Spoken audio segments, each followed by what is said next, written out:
દીધી હોય ને આટલી બધી તકલીફ થતી હોય ત્યારે ખરેખર આયુર્વેદની માત્ર 1 મહિનાની દવા અને પંચકર્મ સારવાર કેટલો સારો ફાયદો કરી શકે છે? આપણે જગદીશભાઈને પૂછ્યું કે જગદીશભાઈના જીવનમાં આયુર્વેદ દવાથી શું પરિવર્તન આવ્યું? જય શ્રી કૃષ્ણ જગદીશ. જય શ્રી કૃષ્ણ સાહેબ. જગદીશભાઈ, તમને શું પ્રોબ્લેમ હતો? મને ઊંધો ગેસ ચડતો, કબજિયાતની તકલીફ હતી, નીંદર ન આવતી, ઉપકા આવતા, બીજા નંબરમાં કંઈક ઉલટીઓ થઈ જતી. પંચકર્મ કરાવ્યું તે પછી મને 30-40% રાહત થઈ ગઈ હાવ. અને બીજા નંબરમાં આ બધા હાંધા બધા દુખતા, ઘડી કાંયા દુખે ને ઘડી કાંઈ દુખે, ઊંધો ગેસ ચડ્યા રાખે, આખી રાત નીંદર ન આવે એને હિસાબે. તો એ બધી તકલીફ હાવ એ અટાણે હાવ મટી ગઈ છે. અત્યારે જગદીશભાઈ મને એ કહ્યું કે તમે લગભગ કેટલા વર્ષથી પરેશાન હતા? આ પરેશાનો થોડો તો હું હતો 15 વર્ષથી આ કબજિયાત રહેતો. આ 3 વર્ષ થયા તો એટલો પરેશાન થયો કે 10 થી 15 ડૉક્ટર મેં ફેરવા. રાજકોટ, જુનાગઢ, અમદાવાદ 3 ડૉક્ટર ફેરવા, રાજકોટ 4-5 ડૉક્ટર ફેરવા. ક્યાંય પણ દવા પી તો થોડીક વાર રાહત રહે, બીજી 1% બીજી રાહત ન રહેતી. અને આ પહેલી વાર જ ખાલી અહીંયા આવ્યો તો એના હિસાબે મને 30-40% ફેરશે. જગદીશભાઈ, તમે આટલા બધા ડૉક્ટરને ફેરવ્યા તો તમે લગભગ કેટલો ખર્ચો કરી નાખ્યો? કેટલા રિપોર્ટ કરી નાખ્યા? 2.5 થી 3 લાખ રૂપિયા મેં બગાડ્યા. મારો છોકરો હવે એમ કહેતો તો હવે ક્યાંય આપણે જવું નથી. અને તમારો વિડીયો મેં જોયો ફોનમાં, મેં કીધું ના, એક ફેરી સાહેબની મુલાકાત લેવી છે. તો એ કે હાલો જાય. એટલે અમે પહેલી વાર જ આવ્યા તો ઘણી રાહત થઈ ગઈ. બરાબર. અને તમે તો જ્યારે આવ્યા ત્યારે સાવ નિરાશ થઈ ગયા હતા? નિરાશ એટલે આપઘાત કરવાની છેલ્લી અણીએ. આપઘાત કરવો હોય એમ થાય. એટલી હદે? હા, એટલી હદે એમ થાય સાહેબ મારે આપઘાત કરી નાખો. હવે આ છોકરો કામે એટલું તો હું દવામાં નાખતો અને ખેતી કરવું, ખેતીમાં કાંઈ આમાં વરે નહીં. જગદીશભાઈ, તમે જ્યારે અહીંયા આવ્યા તમે લગભગ જે છે આવડા બધા ડૉક્ટરને મળ્યા છો, શું નિદાન શું કરતા ડૉક્ટર તમારે? આપણે આ મશીન ઉતારે, મશીનમાં પેટમાં બધું ચેકઅપ કરે, એમાં કાંઈ આવતું નહીં. અને સોનોગ્રાફી 3-4 વાર કરાવી, 3 વાર મશીન ઉતારીને જોયું, એન્ડોસ્કોપી કરાવી, બધા રિપોર્ટ કરી લીધા. રોજની કેટલી ગોળી ખાવી પડતી તમને? 8 થી 10. 8 થી 10 ગોળી રોજ ખાવી પડે? રોજ 8 થી 10 ગોળી. ન ખાવ તો શું થાય? ન ખાવ તો બકવા ઉપડી જાય, બીજા નંબરમાં કાંઈ ચક્કર આવે એવું થાય. બરાબર. અને કા બકવા ઉપડી જાય. હું બધા માથે આમ ખારો થાવ કે આપણે શું છે, કોઈક બોલાવે તો આપણે ગમે નહીં. ગેસ કેવો પડતો તમને? અરે ગેસ નહીં તો તમે સાહેબ વાત જ, આખો પેટ ફૂલાઈ જાય અને ઊંધો ગેસ ચડે એટલે મગજમાં આખું ફરેવા માંડે. કહીએ કે આપણે એમ થાય કે આપણે પડી જાવું. મેં છેલ્લે તો એવું નક્કી કરી લીધું હતું, મેં કીધું અહીંયા નો સારું થાય તો આપઘાત કરી લેવો. ના, બરાબર છે. અને આટલા બધી જગ્યાએ તમે ફેરવતા બધા પછી છેલ્લે તમને એમ કહેતા કે તમને માનસિક થઈ ગયું, એમ કીધું? હા, માનસિક બીમારી છે. અને આ કબજિયાત તો મને 15 વર્ષ થયા, તો આ 2-3 વર્ષ થયા વધારે તકલીફ પડી ગઈ. કબજિયાતમાં શું થતું હોય? કબજિયાતમાં એટલે એમાં દવા પીવું તો આપણે સંડાસ ઉતરે, નકર 15 દી લગન ન જાવું તોય કઈ સંડાસ ઉતરે. અચ્છા, દવા ન પીઓ તો 10-15 દી સંડાસ જ નહીં? ઓહો, એવું તમે ક્યારે કરી જોયું હતું? હા, પછી ઓલી બોટલું મને છે 100-150 તો બોટલું પી ગયો છે. કઈ પેટ સાફની? પેટ સાફની. અને કેટલા ડોઝમાં લેતા? એ ડોઝમાં લેતા 40 ડોઝમાં લેતો. એવડો બધો 40-35 ml લેવું પડે? હા.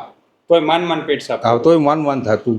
અને બીજા નંબરમાં દેશી દવા મેડિકલમાં કોઈ કે આ છે બધી દેશી દવા મેં કરી જોઈ, બધી વાપરી જોઈ. કોઈ કે આ ચૂર્ણ વાપરો, કોઈ કે આ ચૂર્ણ વાપરો, કોઈ અમે ઘરે બનાવીને ચૂર્ણ કર્યા, પણ ક્યાંય રાહત મળી નહીં. આપણી દવાથી તો તમને ઝાડા થઈ ગયા હતા ને એક વખત? ઝાડા એટલે બે દી લગન ઝાડા થયા. તમે હવે બધા ચૂર્ણ લેતા અલગ જાતના ને પેટ સાફ નતું થતું, આપણી દવાથી પેટ સાફ? હા, સાફ ખરેખર હાવ સાફ થઈ ગયું. હું તો તમને ભગવાન માનું છું. ના ભાઈ, એવું નથી.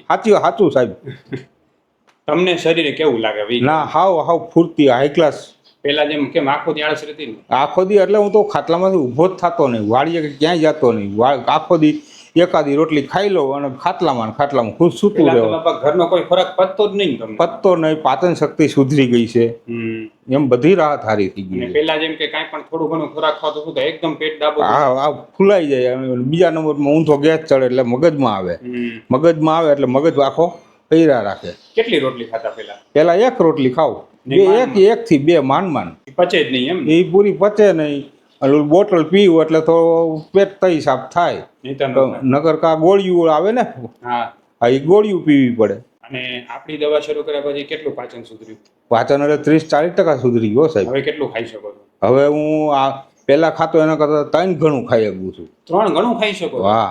અને છતાં ઓલું પેટમાં ગેસ તો થતો જ નથી? ના, એ ગેસ નથી થતો. જેમ પહેલા થઈ જતો એવું કાંઈ ના એવું કાંઈ થયું નથી. આખું શરીર હાંધા દુખતા એ મટી ગયા. કુદરતી કોઈ જાણે શું થયું આ હાંધા બધા મટી ગયા. હા, એ તો પેટમાં વાયુ ભરેલો હતો ને આખા શરીરમાં ફરતો હતો એને કારણે. પછી તમે જે કહેતા હતા કે તમને ડાયાબિટીસ ને બીપી ની રેગ્યુલર દવા લેતા હતા, હા આપણી દવા શરૂ કર્યા પછી એમાંય થોડુંક સારું લાગે? હા એમાં સારું ઘણું છે. અટાણે ડાયાબિટીસ છે ને 110 થી 15 આવે અને બીપી છે ને એ એટલી પહેલા કેટલી બહુ વધારે આવતું? હા પહેલા થોડીક વધારે આવતી. બરાબર. હવે મને એ કહો કાકા કે તમારે જો ઘણા એવા દર્દી હશે કે બિચારા હેરાન હશે સાથે, બરાબર, કેટલાય જગ્યાએ દવાઓ કરીએ છીએ, જેમ તમે કીધું કે લાખો ખર્ચ્યા, બરાબર, શું કહેશો તમે આવા દર્દીને? અરે એ હું તો કહું છું એકવાર અહીંયા મુલાકાત જરૂર લેવી જોઈએ. દવા સિવાય તમારો કોઈનો ઉધાર નથી. તમે તો લગભગ દેશી દવાએ કેટલી લગભગ બધી વિલાયતી, મેડિકલ સ્ટોર માંથી પેટ સાથે ઘણું બધું કરી, એ બધું કરી જોયું. આટલું ક્યાંય મને સંતોષ થયો નથી. હવે તમે વિચાર કરો કે લગભગ તમે 10-15 વર્ષથી હેરાન છો. હા 15 વર્ષ. અને રેગ્યુલર જે છે લગભગ કેટલા 10-15 ડોક્ટર ને? હા 15. અમદાવાદ 3 ડોક્ટર ફેરવા, રાજકોટ 5 ડોક્ટર ફેરવા, જેતપુરમાં 6-7 ડોક્ટર ફેરવા. 2.5-3 લાખનો ખર્ચો. તો આ 3 લાખ ઉપર હોય છે, પણ આ તો હું તમને 3 લાખ ખાલી કહું છું. એન્ડોસ્કોપી, સોનોગ્રાફી, હા એ તો બધાય રિપોર્ટ કરી નાખ્યા. આપણી દવાથી 1 મહિનામાં જેટલો તમને ફાયદો થયો ક્યાંય થયો? ક્યાંય નહીં હો. બરાબર. હા અને આખું શરીર હતું ચેક કરાવી 20,000 દઈ.